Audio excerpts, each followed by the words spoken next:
اللہ اللہ اللہ اللہ اللہ اللہ۔ اعوذ باللہ من الشیطان الرجیم، بسم اللہ الرحمن الرحیم۔ خواتین و حضرات، السلام علیکم ورحمۃ اللہ وبرکاتہ و مغفرتہ۔ پروگرام احکام شریعت اور فقہ حنفی سے متعلقہ مسائل کے ساتھ آپ کی خدمت میں حاضری کا شرف حاصل ہے۔ ایک یہ پوچھا تھا کہ کیا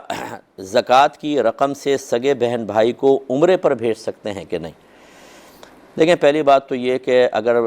بہن اور بھائی واقعی شرعی فقیر ہیں، یعنی وہ غنی نہیں ہیں، ان کے پاس 7.5 تولہ سونا نہیں ہے، 52.5 تولہ چاندی نہیں ہے،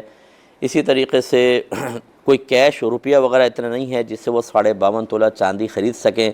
جو آج کل تقریباً 1,23,000 1,25,000 30,000 کے قریب بن جاتی ہے، کیونکہ ریٹ اوپر نیچے ہوتے رہتے ہیں۔ نہ ان کی ملکیت میں اتنا مال تجارت ہے جس کی مالیت 52.5 تولہ چاندی تک پہنچ جائے، اور نہ ایسا ہے کہ ان میں سے تھوڑا تھوڑا ہے کہ ملا لیں تو رقم یا مالیت 52.5 تولہ چاندی تک پہنچ جائے، جیسے چند گرام سونا ہے یا چند تولہ چاندی ہے اور تھوڑا کیش ہے اضافی رکھا ہوا ہے، اگر ان سب کو ملا لیں تو یقیناً 52.5 تولہ چاندی تک قیمت شاید پہنچ ہی جائے گی، تو پھر وہ غنی کہلائیں گے۔ یوں ہی اگر ان کی ضروریات زندگی سے زیادہ سامان ان کی ذاتی ملکیت میں ہے کہ جس کی مالیت 52.5 تولہ چاندی تک پہنچ جائے تو وہ زکوٰۃ نہیں لے سکتے ہیں، تو وہ پھر کہلائیں گے غنی۔ اگر ایسا نہیں ہے، شرعی فقیر ہیں، تو بہرحال بہن اور بھائی کو زکوٰۃ دے سکتا ہے۔ اب دوسرا اس میں مسئلہ یہ ہوتا ہے کہ زکوٰۃ کی درست ادائیگی کے لیے سامنے والے کو اس کا مالک بنانا لازم ہے، تو لہٰذا آپ اگر ان کو دے دیں، اب اس کے بعد وہ اس رقم سے عمرہ کریں، کچھ بھی کریں، ان کی مرضی ہے۔ یہ آپ نہیں کر سکتے کہ عمرے کا پورا انتظام کروا کے ان کو عمرے پہ بھیج دیں اور کہیں کہ یہ جتنا خرچہ آیا میں نے اس کو زکوٰۃ میں شمار کر لیا، اس سے زکوٰۃ ادا نہیں ہوگی۔ یہ تو ہے نفس مسئلہ۔ اب مشورہ یہ ہے کہ عمرہ کروانے کا کوئی اتنا بڑا فائدہ نہیں ہے، ان کے اگر وہ غریب ہیں ذاتی خراجات کے لیے دیجئے، اگر وہ عمرے پہ چلے بھی گئے، ایک مستحب عمل ہوتا ہے، بعد میں آ کے پھر بیچارے وہی محتاج، ان کی محتاجی کو دور کرنے کی کوشش کریں، اور پہلے اپنے جو بھی بھیجیں کسی کو بھی، یہ میرا مشورہ ہے، اپنے نوکر کو بھیجیں، امپلائی کو بھیج رہے ہیں، ماسی کو، ڈرائیور کو، یا بھائی بہنوں کو، دیگر رشتہ داروں کو، انہیں پہلے تمام شرعی مسائل سکھائیں، انہیں دیکھیں کہ وہ نماز پڑھتے ہیں کہ نہیں پڑھتے، اللہ کا خوف ہے یا نہیں ہے، وہ اور تمام عمرے سے متعلق یا حج سے متعلق تمام تر مسائل نہ صرف سیکھیں بلکہ یہاں موجود ہوں، تب ان کو بھیجیں، ورنہ وہ آپ کا پیسہ وہاں پہ ضائع کریں گے جا کے۔ بہت سے تو نماز ہی نہیں پڑھتے وہاں پہ۔ آپ اندازہ کریں کہ مکے کا ایک گناہ 1,00,000 گناہ کے برابر ہے، علماء نے جو تحقیق کی ہے، جیسے ثواب 1,00,000 کے برابر ہے، گناہ بھی 1,00,000 کے برابر ہے، اور پھر وہاں پہ جا کے بے صبری اور غلط گناہ کرنا صرف اس لیے کہ آپ بھیج رہے ہیں کہ وہ دیکھ کے دل ٹھنڈا کر لیں، اس کے بعد ہزاروں لاکھوں گناہوں کے ساتھ واپس آئیں۔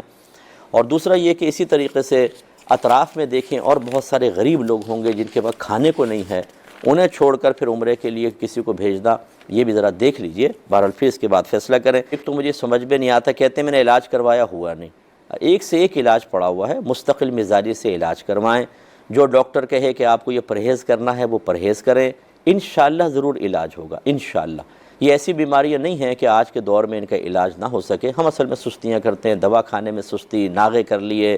بے احتیاطیاں، 4 دن جوش میں دوا کھائی، پھر کئی مہینے ناغے، پھر تکلیف ہوتی ہے، پھر اس طرف آتے ہیں، تو یہ تو ایک میرا مشورہ ہے۔ بہرحال جس کو لگاتار پیشاب کی بیماری ہو اور اتنا بھی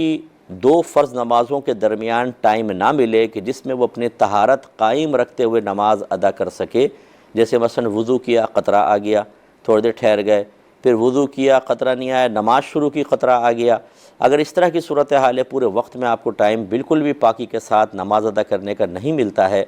تو پھر آپ شرعی معذور ہیں، آپ وضو کریں، اب چاہے قطرات آتے رہیں، نماز پڑھیں، چاہے نماز کے دوران قطرے آتے رہیں، آپ کی نماز ہو جائے گی، پھر اگلے وقت کے اندر دوبارہ آپ وضو کریں، اور اس طرح۔ ہاں، اگر پوری ایک نماز کا وقت ان قطرات سے خالی گزر گیا تو بس پھر آپ شرعی عذر سے باہر ہو جائیں گے، پھر آپ کو بالکل طہارت کے ساتھ ہی ادا کرنا ہوگا۔ اور فرض کر لیں کہ پورا وقت نہیں آیا اور آپ نے وضو کیا، نماز پڑھی، پھر اگلے وقت میں آ گیا، تو پھر یہ پورے وقت کا امتحان لینا ہوتا ہے کہ ایک نماز سے دوسرے نماز کے درمیان پھر دوبارہ امتحان لے کہ کیا میں پاکی کے ساتھ نماز ادا کر سکتا ہوں کہ نہیں۔ یہ وہ اس کا طریقہ یہ ہوتا ہے کہ وضو کیا، قطرے آئے، تھوڑی دیر ٹھہر جائیں 10-15 منٹ، پھر اس کے بعد وضو کریں، نماز پڑھی، قطرہ آ گیا، پھر ٹھہر جائیں، حتیٰ کہ پورے وقت کا جب آخری وقت آتا ہے تو آپ وضو کر کے نماز ادا کریں، چاہے قطرات آ رہے ہوں۔ اور جب تک ایسا پورا وقت آپ کو خالی یعنی پاکی والا نہ ملے، ایک دفعہ آپ نے یہ امتحان لیا، قطرات آئے، آپ نے نماز ادا کر لی، پھر اگلے وقت میں آئے، پھر اس سے اگلے وقت آئے، جب تک یہ قطرات آتے رہیں گے آپ شرعی معذور ہیں۔ جیسے وقت شروع ہو آپ وضو کر کے نماز ادا کر لیا کریں، چاہے قطرات آتے رہیں۔ اور بعض بھائی بہن یہ پوچھتے ہیں کہ قطرات آتے ہیں تو کپڑے ناپاکی کا اندیشہ ہوتا ہے، تو بہتر یہ ہے کہ آپ اندر کوئی کپڑا وغیرہ رکھ لیں تاکہ قطرات اس میں جذب ہوتے رہیں۔ جب بالکل نماز کی ادائیگی کا وقت آئے تو اس کپڑے کو ہٹا کے دوسرا رکھ لیں، وضو کریں، نماز ادا کر لیں، پھر اگلے وقت میں جب آپ کریں تو پھر اسی طریقے سے کپڑوں کو تبدیل کر لیا کریں۔ اور اگر نماز کے دوران قطرات آ گئے تو اس ناپاکی کا کوئی اعتبار نہیں ہوتا، آپ کی نماز ہو جائے گی۔